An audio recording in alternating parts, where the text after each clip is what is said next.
Kisah Abu Nawas, tentang di mana Allah bersemayam.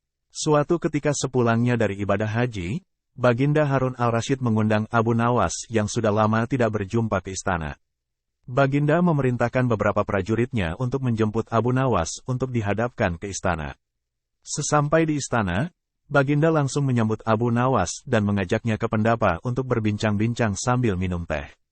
Dalam perbincangan itu, Baginda mengajukan beberapa pertanyaan yang masih tergiang di kepalanya seputar ibadah haji yang baru saja ia tunaikan. Ia penasaran kenapa orang-orang berputar-putar mengelilingi Ka'bah Baitullah, tawaf, padahal orang yang menunaikan ibadah haji adalah tamu Allah.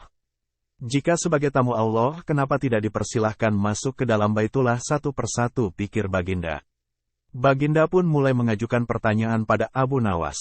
Wahai Abu Nawas, apakah arti Ka'bah Baitullah? Ka'bah rumah Allah, Baginda yang mulia. Jawab Abu Nawas. Sebagai apakah orang yang menunaikan ibadah haji itu? Tanya Baginda selanjutnya. Sebagai tamu Allah, Baginda yang mulia, jawab Abu Nawas. Kalau sebagai tamu Allah, mengapa mereka tidak dipersilahkan masuk saja ke dalam Baitullah?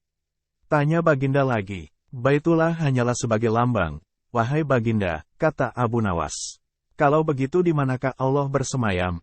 Tanya Baginda ingin tahu. Di dalam hati orang mukmin, jawab Abu Nawas.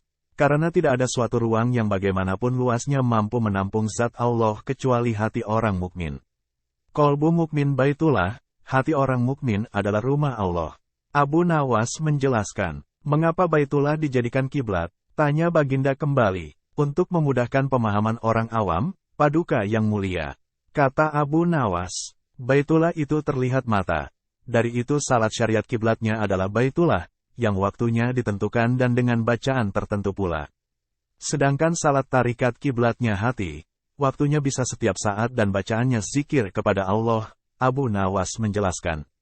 Baginda Raja Harun pun puas dengan jawaban yang diberikan Abu Nawas.